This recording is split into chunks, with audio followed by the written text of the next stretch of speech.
panggil namamu, dengar dia panggil nama saya, dengar dia panggil namamu, dengar dia panggil nama saya, dengar dia panggil nama, dengar dia panggil, dengar dia panggil nama saya, dengar dia panggil namamu, dengar dia panggil nama saya, juga dia panggil namamu. Kita akan berdoa pada Tuhan.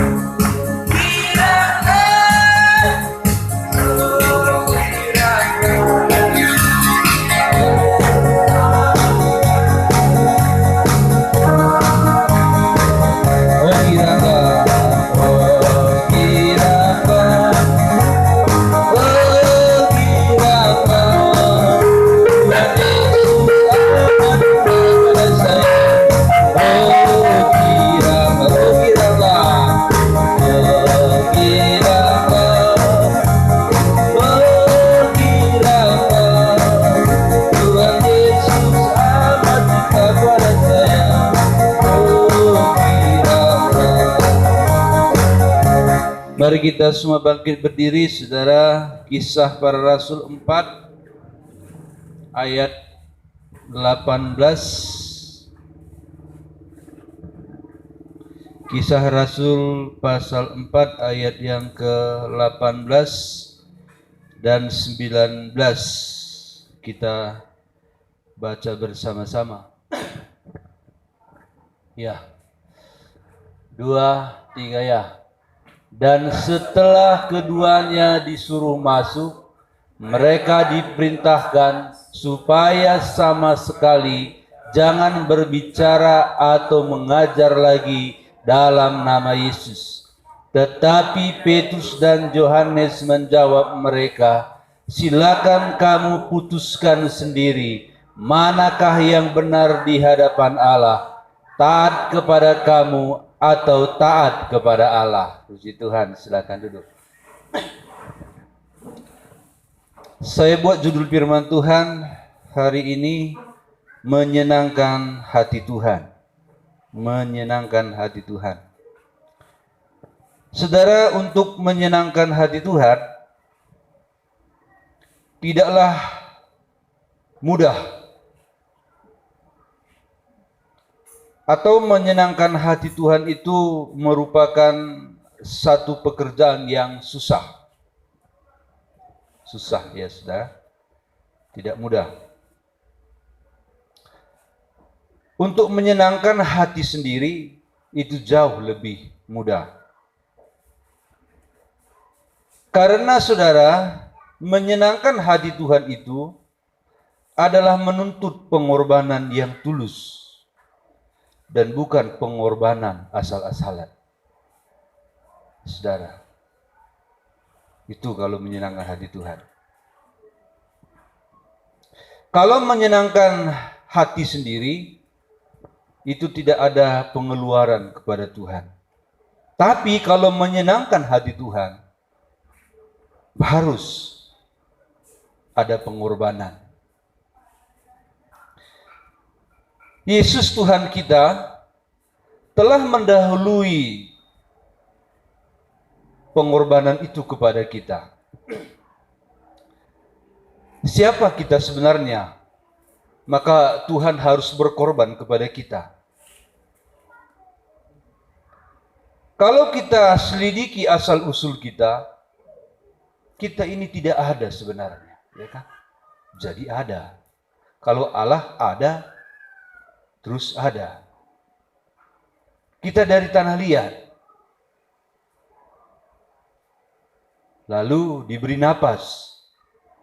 Lalu diperintahkan Tuhan melakukan apa yang kukehendaki.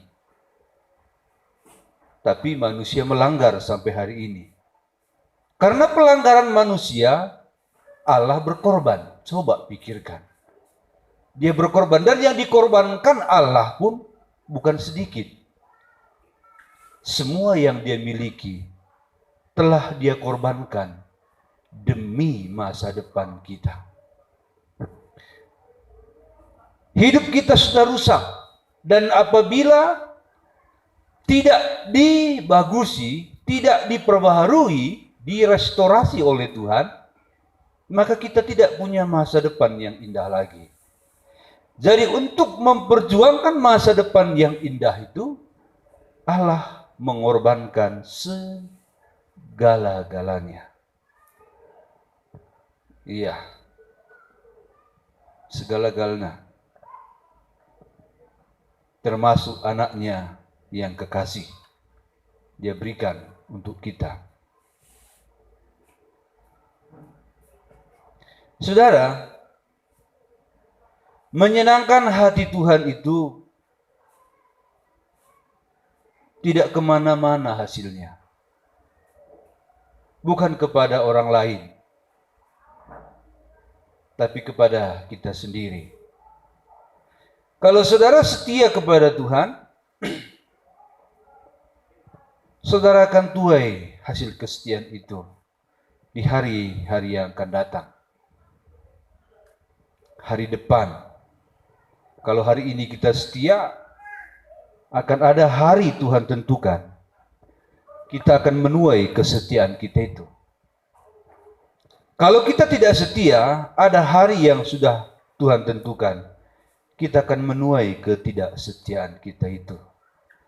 Terlebih-lebih kita akan menuai di kekekalan. Saudara, terkadang ada yang kita buat untuk Tuhan, memang tidak akan kita tuai di dunia ini. Ada. Tetapi ada juga yang kita buat kepada Tuhan, akan kita tuai di dunia ini.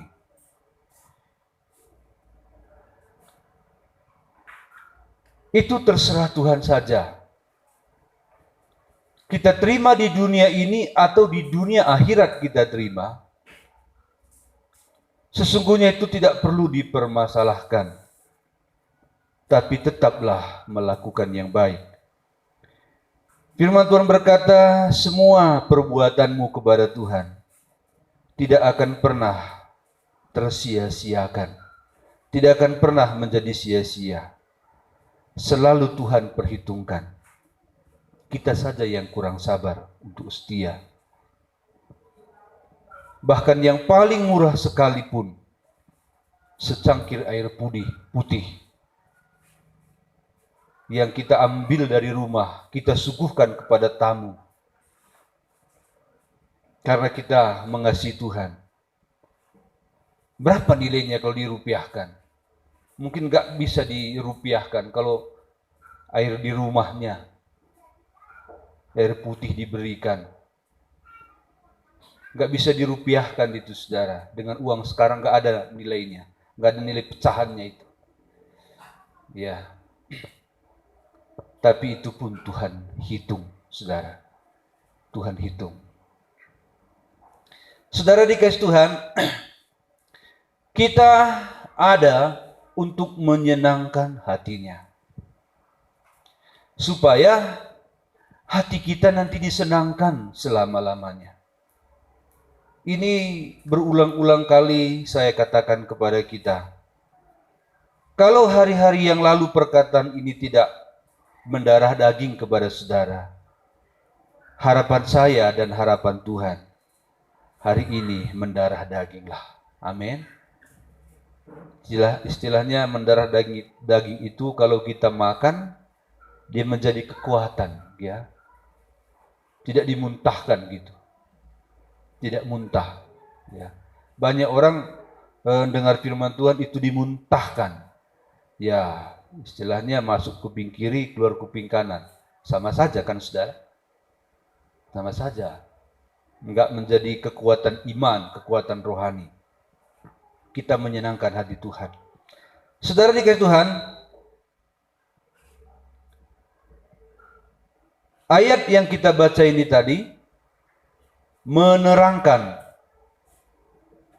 sekilas sedikit tentang kisah Petrus dan Yohanes pada waktu mereka ditangkap oleh anak buah mahkamah agama. Mahkamah agama adalah merupakan satu pemerintahan tertinggi di bidangnya ya, agama. Kalau dari dulu mahkamah agama lah yang menguasai politik ya, Daud, Salomo ya, itu orang-orang beragama semua pemimpin Israel, apalagi pertama Musa gitu ya. Jadi politik bangsa Israel dikuasai oleh orang yang kudus, bahkan lebih kudus dari semua orang Israel. Nah, tapi lama-kelamaan mahkamah agama di Israel ini dikuasai oleh politik. Dulunya mahkamah agama menguasai politik, ya. Tapi setelah sampai di zaman Yesus, waktu berjalan terus ribuan tahun, tapi akhirnya mahkamah agama dikuasai oleh politik yang mengatur. Dulu mahkamah agama yang mengatur pemerintahan. Begini.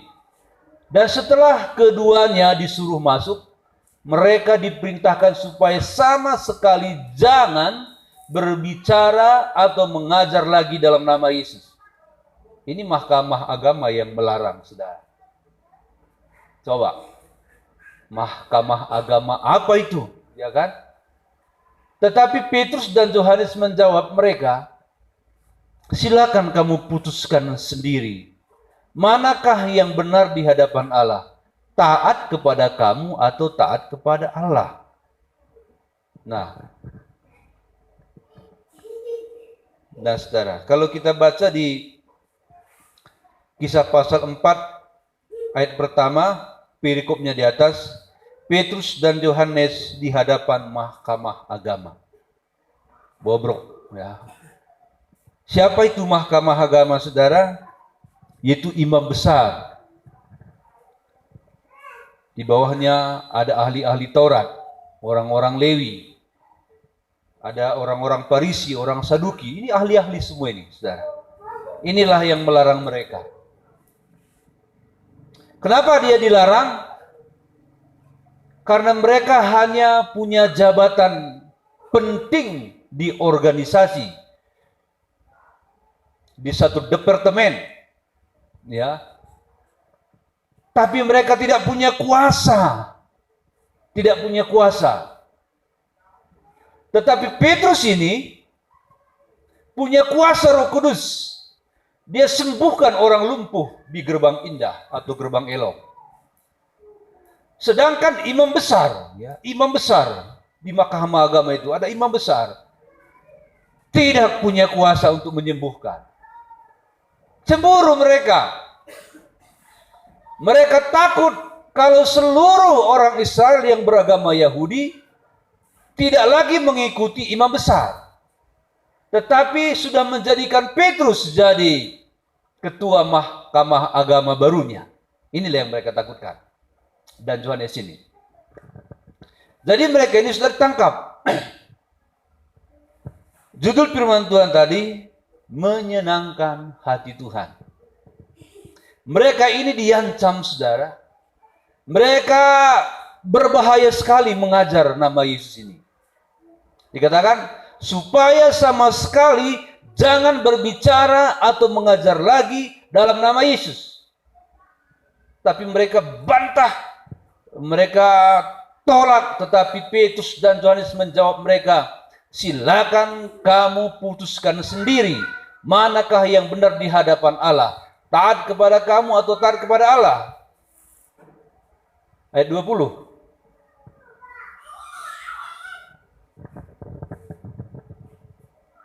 Sebab tidak mungkin bagi kami untuk tidak berkata-kata tentang apa yang telah kami lihat dan apa yang telah kami dengar.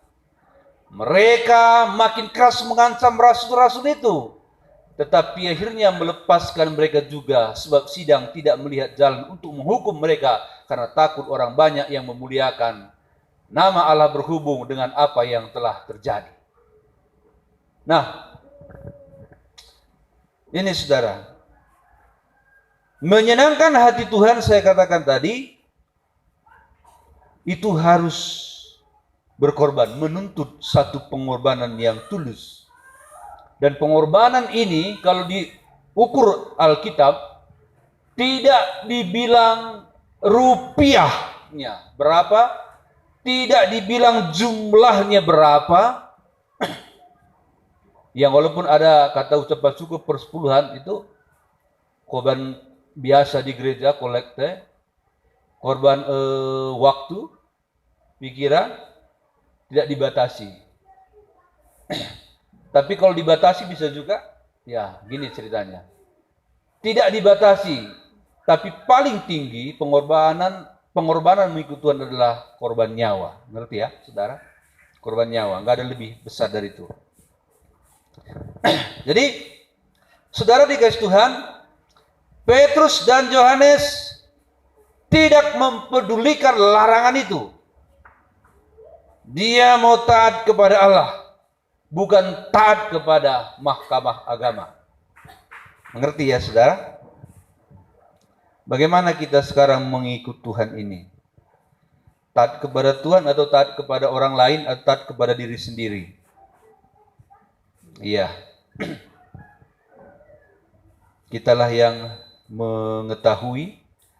Kalau sampai hari ini Anda taat kepada Tuhan tergantung dari orang lain atau diri sendiri, tergantung situasi atau kondisi, tapi orang ini sudah dimasukkan ke penjara satu malam ini, saudara. Kalau saudara baca ceritanya, dia sudah dimasukkan satu malam ke penjara, ditahan, dan besoknya dia dili. Keras, ya, keras. Itulah salah satu resiko bagi Petrus dan Yohanes untuk menyenangkan hati Tuhan. Punya resiko. Saudara, hidup kita ini akan selalu ada yang pro dan kontra. Ada yang suka, ada yang tidak kepada kita. Kalaupun kita melakukan yang baik sekali, itu tetap saja ada yang suka, ada yang tidak. Ada yang pro, ada yang kontra. Memang itulah ragam kehidupannya. Nggak bisa dipisahkan dari itu. Pasti ada yang suka, pasti ada yang tidak. Jadi, kita tidak peduli dengan orang yang kontra, dengan kita yang tidak suka. Apakah pro dan kontra itu lebih banyak kontranya kepada apa yang menjadi keputusan kita? Kita tidak peduli. Kita tetap menyenangkan Tuhan. Jangankan banyak yang pro sama kita, nggak ada yang pro sama kita. Orang ini di mahkamah agama nggak ada yang pro sama mereka. Nggak ada yang mendukung mereka satupun, tapi mereka tetap setia menyenangkan hati Tuhan. Kalau kita hidup menyenangkan orang banyak, ini payah sekali, saudara. Payah sekali. Contoh, seorang pendeta dibilang jemaatnya, pendeta, yang pro dan kontra ini ya, pendeta, cocoknya pendeta pakai sepatu warna hitam, kata yang sebelah sana. Datang sebelah sini, enggak. Yang cocoknya pendeta kalau khotbah itu pakai warna coklat. Jadi kalau kita ikuti yang hitam, tersinggung yang bilang warna coklat. Kalau kita pakai warna coklat, tersinggung yang bilang warna hitam. Jadi untuk menyenangkan mereka berdua, apa yang harus dilakukan? Pakailah satu warna coklat, satu warna hitam.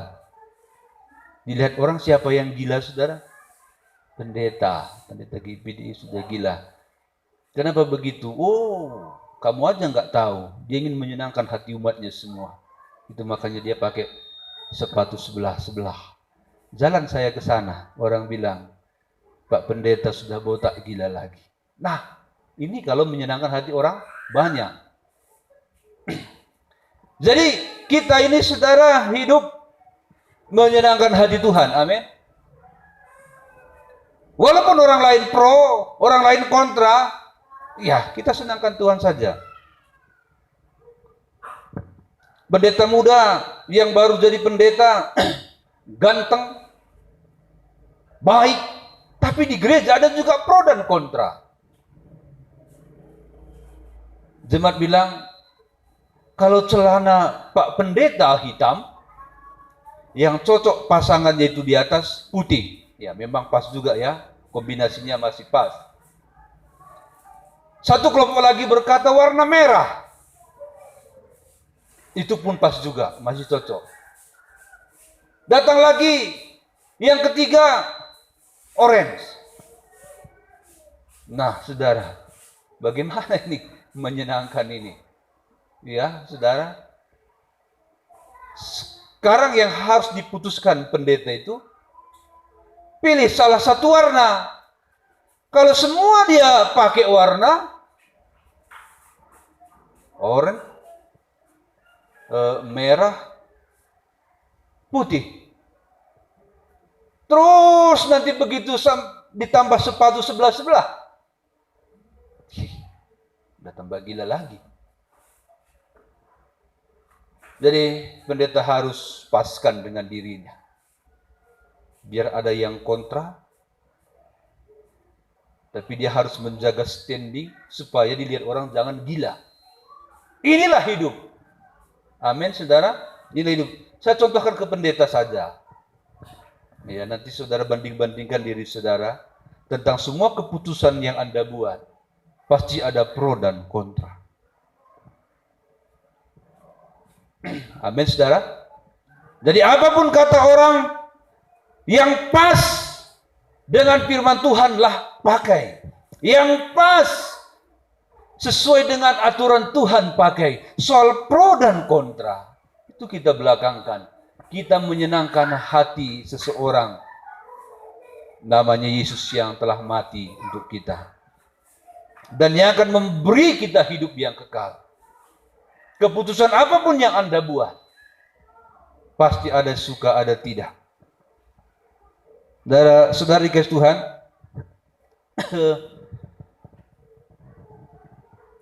kalau seorang mau mencalonkan dirinya jadi presiden, semua programnya baik, lulus sensor, ada nggak pro dan kontra? Ada. Ada pro, ada yang mendukung, tapi ada juga kontra. Itulah makanya ada calon presiden kedua. Karena calon presiden kedua melihat tidak semua suara kepadanya, walaupun belum pemilihan. Dia bisa baca situasi, apa yang di pikiran benak rakyat di seluruh negerinya. Maka dia berani mencalonkan diri jadi calon presiden nomor 2. Sudah 2 ini. Tapi ada lagi calon ketiga melihat, membaca situasi, dia melihat. Walaupun ini 2, tidak semua suara rakyat kepada mereka, masih ada lagi yang golput.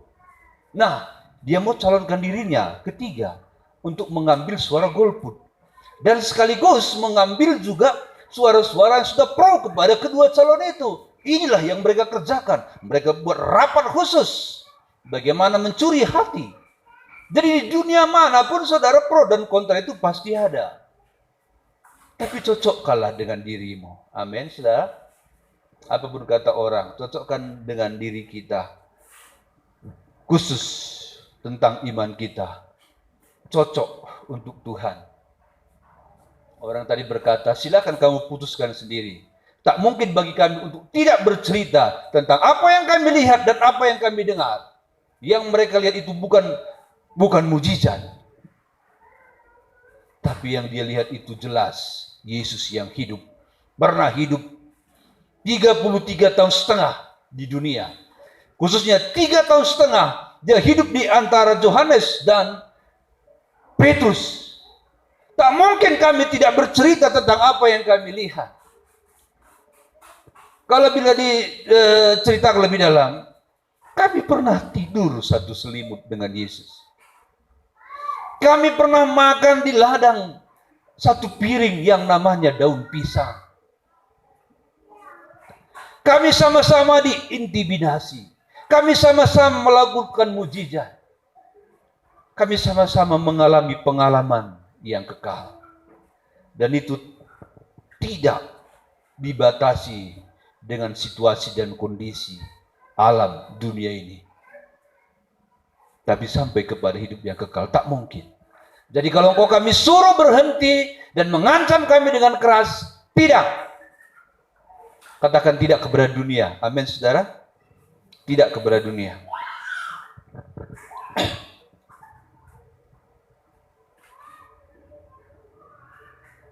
Saudara kasih Tuhan, kita harus menyenangkan Tuhan walaupun tidak sesuai dengan situasi dan kondisi. Kita lihat tentang Daniel. Daniel ada di istana Raja Darius, kerajaan Media Persia. Dia, saudara, dijebak. Dia jelas-jelas tahu dia dijebak. Sebenarnya Daniel ini bisa mengelak. Karena undang-undang yang dikeluarkan itu hanya 30 hari ke depan. 1 bulan. Jadi seluruh pejabat negara, pejabat tinggi negara mengatakan, Raja bikinlah undang-undang, buat undang-undang, bahwa 30 hari ke depan atau 1 bulan, tidak boleh siapapun menyembah Tuhannya. Bermohon kepada siapapun tidak boleh, selain kepada Raja. Hanya 30 hari. Dan siapa melanggar dalam 30 hari ini, Raja keluarkan peraturan, dia harus dimasukkan ke gua singa yang lapar. 30 hari cuma. Daniel persis mengetahui dia sedang dijebak. Apakah Daniel mengelak?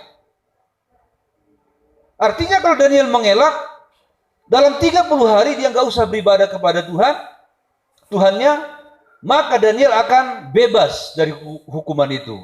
Setelah 30 hari dia bebas lagi memuji Tuhannya seperti biasa. Hanya 30 hari.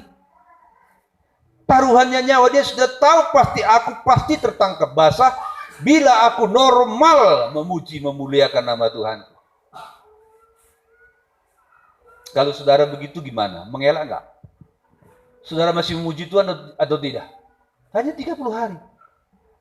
Nah, apa kenyataannya? Daniel 6 ayat 11. Coba tunjukkan Daniel 6 ayat 11.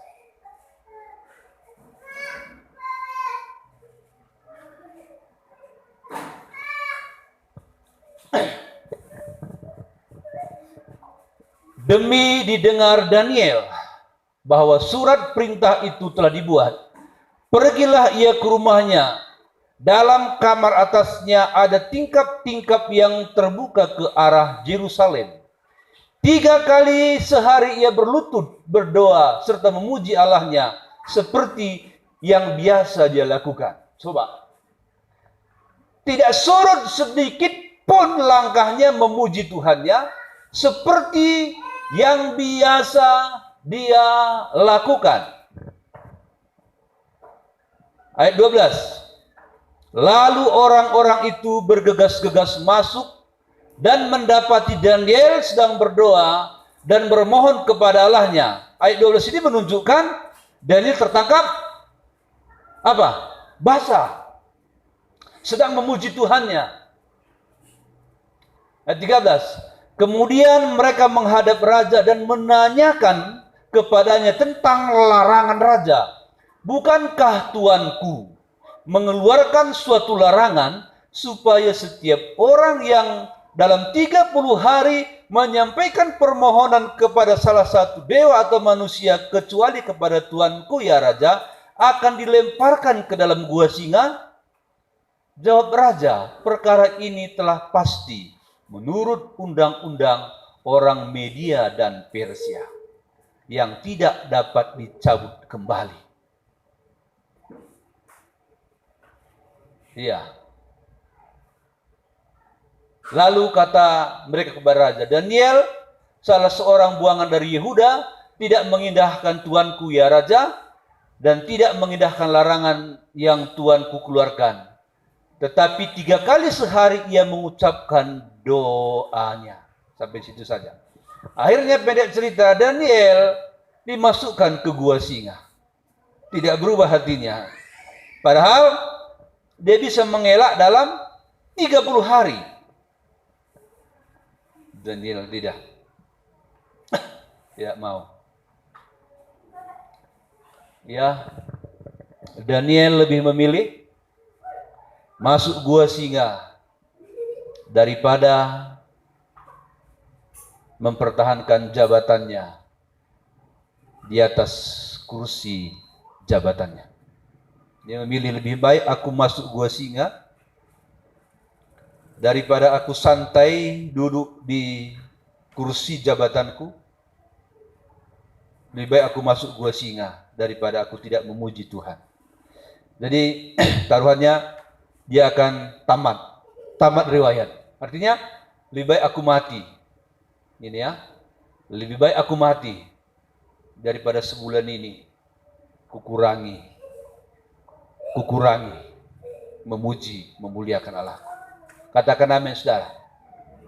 Adakah iman Daniel di hati saudara hari ini?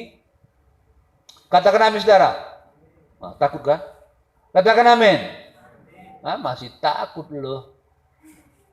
Ya, saudara, ini Daniel ya, saudara. Walaupun tidak sehebat Daniel, miriplah, amin.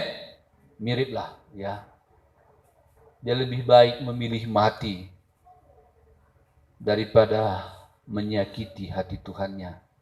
Walaupun itu hanya 30 hari. Katakan amin.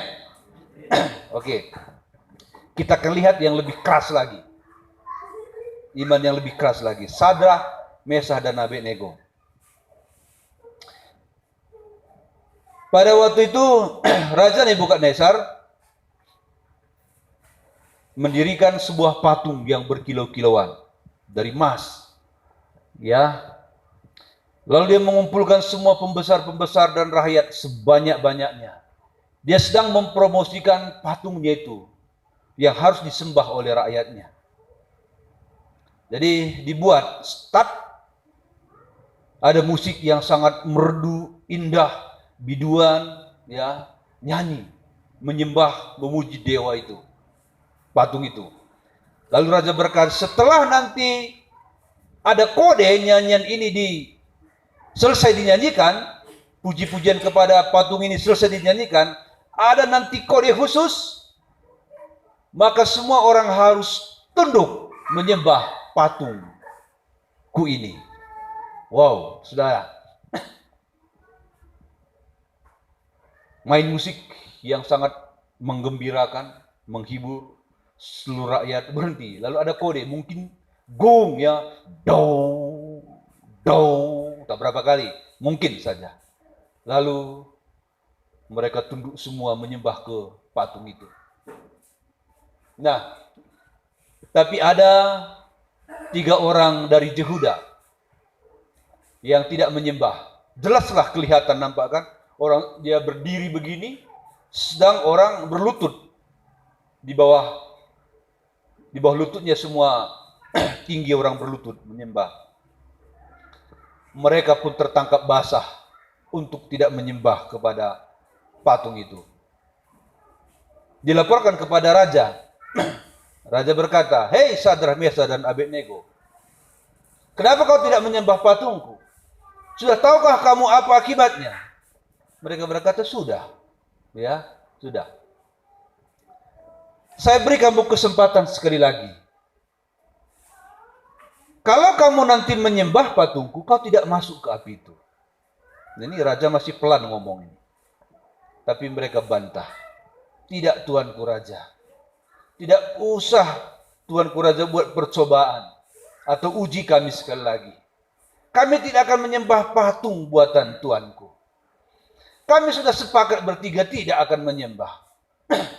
Lalu raja berkata, kamu bisa tidak masuk ke api itu. Tapi mereka berkata, raja, daripada menyembah itu, lebih baik kami masuk ke api itu. Murka raja ini kan, marah dia. Nyalakan 7 kali lipat api itu, biar mereka takut. Setelah 7 kali lipat, nyala api itu, begitu. Ditanya lagi, apakah kamu tidak takut? Tidak.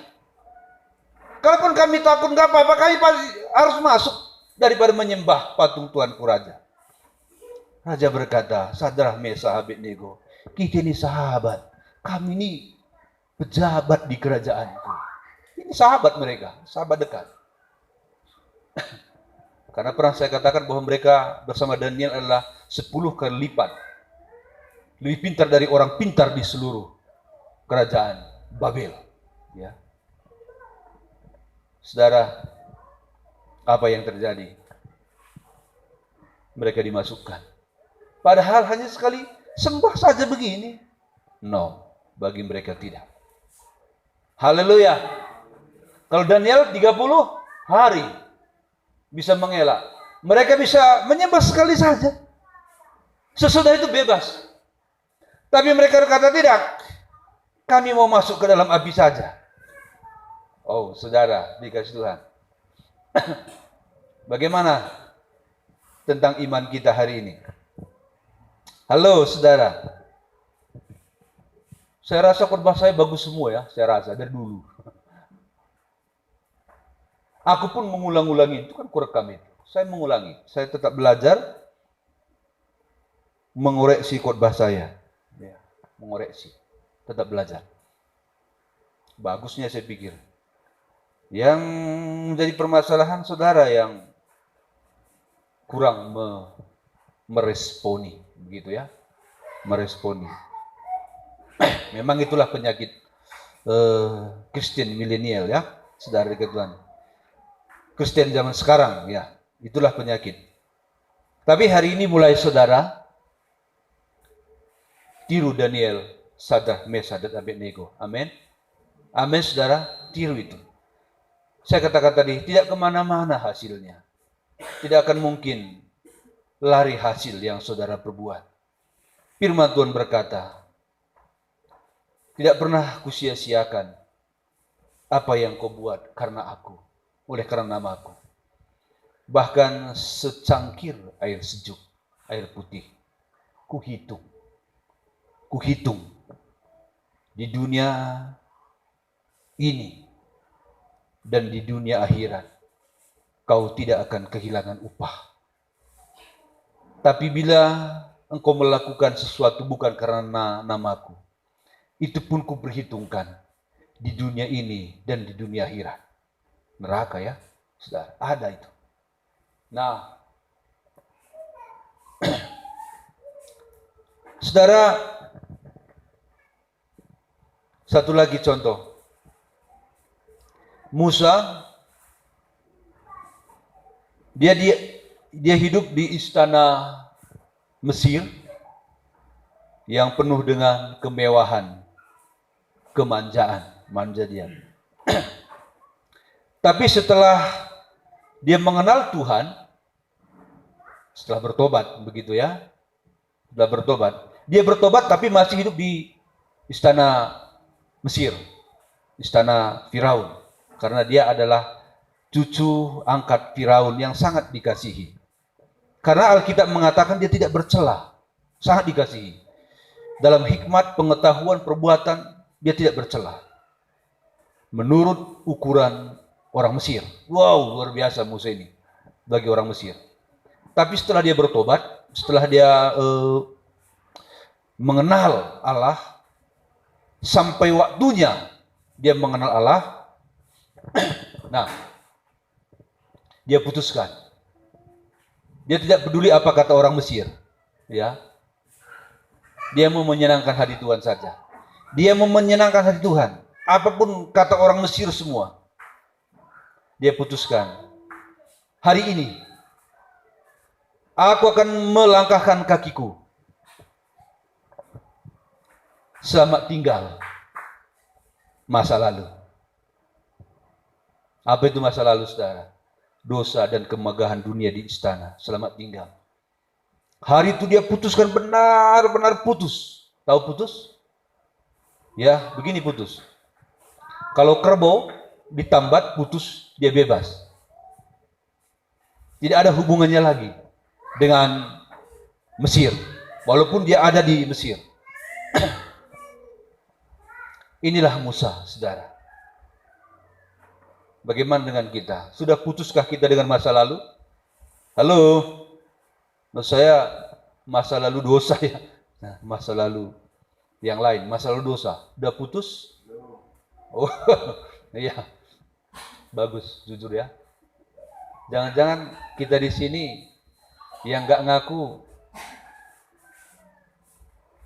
nggak putus juga. nggak putus juga. Ya. Oke. Kalau belum putus, itulah yang harus kita kerjakan. Satu demi satu elemen, satu demi satu kita putuskan. Amin, saudara? Amin. Putuskan semua. Putus, saudara. Artinya kalau belum putus, dia masih menguasai kita sebagian. Sebagiannya aku katakan, ya, bukan semua. Karena kita sedang dalam proses penyempurnaan. Tapi alangkah hebatnya iman si Musa ini. Dia putus total langsung, saudara. Putus, tidak ada hubungan lagi. Oh, haleluya. Sadrah, Mesyad, dan Abednego putus total. Inilah yang dikatakan, kau sudah mati bagi dosa. Ini Daniel. Kau sudah mati bagi dosa, Sadrah, Mesyad, Abednego. Kau sudah mati bagi dosa, Musa. Memang mati. Mati. Artinya begini. Kalau orang mati sudah putus dengan kehidupan. Begitu pertobatan, saudara. Kalau saya mati, ya mati begini. Nggak bisa lagi kehidupan mengatur saya. Artinya saya sudah mati bagi dosa. Jadi tidak ada lagi dosa yang mengatur saya. Ini yang dilakukan oleh Yohanes dan Petrus. Siapa lagi tadi? Daniel, Sadrah, Mesyad, dan Abednego. Yang terakhir Musa. Putus total. Sudah, putus total. Ya, Katid Kuman berkata begini. Seorang penginjil wanita dari Amerika yang sangat terkenal. Kalau tidak ada lagi keinginanmu dalam hatimu, keinginan dunia, berarti engkau sudah hidup bagi Tuhan. Amin. Kalau semua bejana hatimu isinya sudah kosong, dunia dikeluarkan, maka hari itulah Tuhan ambil alih hidup. Haleluya. Oke ya, saya akan buat perbandingan Musa sewaktu di Mesir menjadi anak putri Firaun ataupun cucu Firaun, cucu angkat kesayangannya.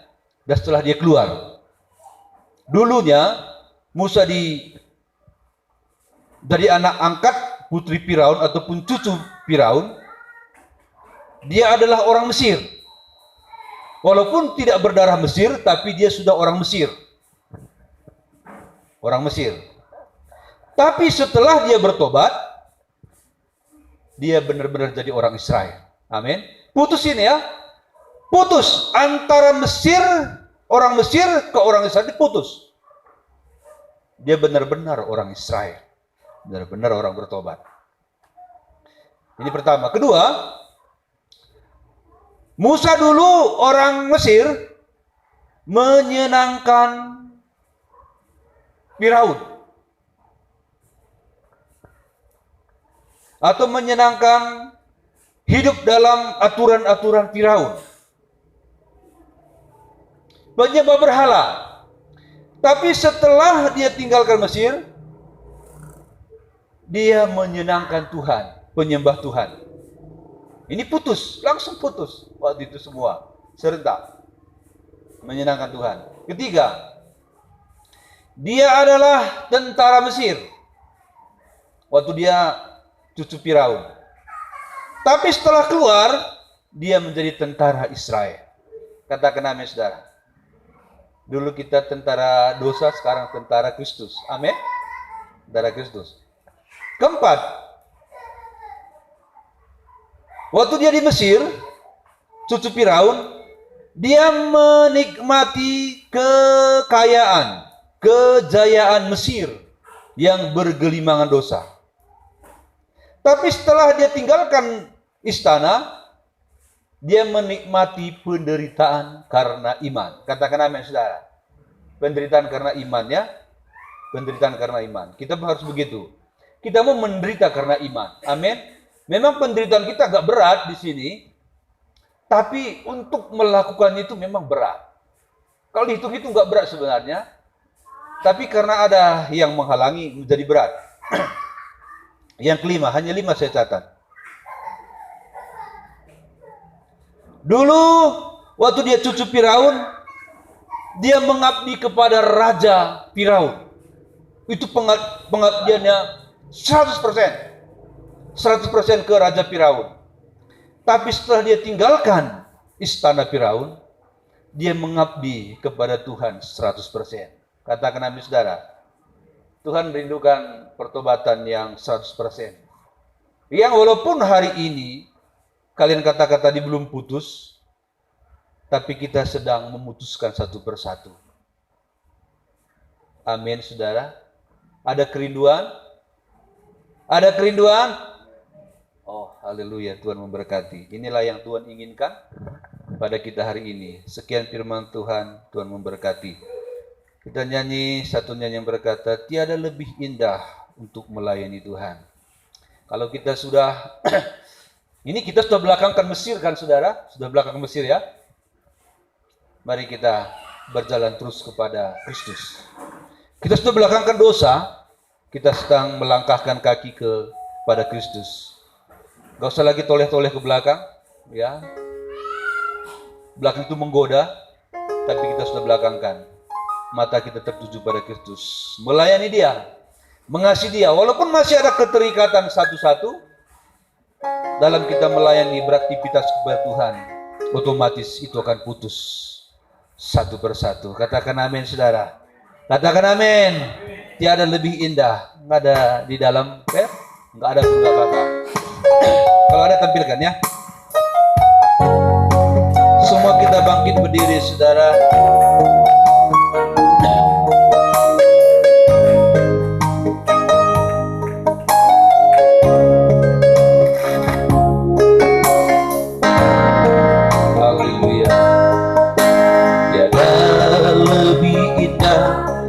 Melayani Yesus, walaupun suka dan berat jalannya, takkan aku mundur sebelum berakhir hidupku, karena ku tahu apa arti hidupku.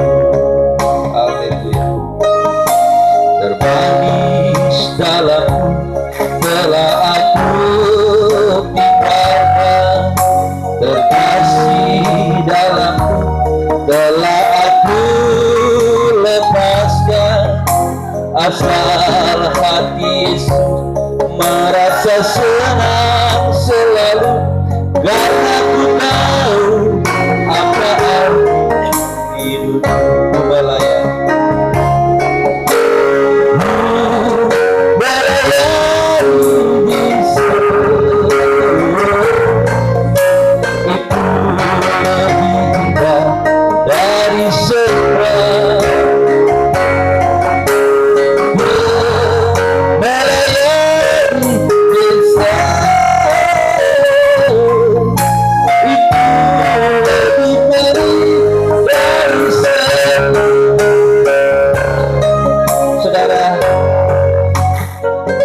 Kita sudah belakangkan dosa, saudara. Kita sudah tinggalkan dosa, dan makin hari kita harus makin jauh meninggalkannya. Kita melayani Tuhan, menyenangkan hati-Nya, tidak peduli kata pro dan kontra. Kita menyenangkan satu pribadi, yaitu Yesus. Makin hari kita harus makin setia, makin hari makin cinta, makin hari kita makin dekat, makin serupa dengan Tuhan. Mari semua kita berusaha. Putuslah hubungan kita dengan dunia lama kita, dengan dunia dosa. Oh haleluya. Kita nyanyi sekali lagi. Jadi lebih indah sama-sama kita masuk hadirat Tuhan.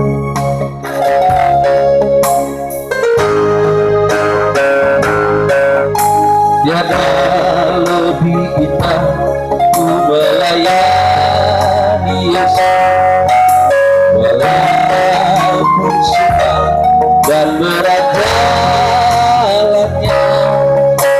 Takkan aku mundur sebelum berakhir hidup, karena ku tahu apa arti hidup. Bermandi segala telah aku lepaskan, terkasih telah aku tinggalkan. Asal hati Yesus merasa senang selalu, karena ku tahu apa arti melayani.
Terima kasih banyak Bapak, kami sudah mendengarkan firman-Mu, mengingatkan kami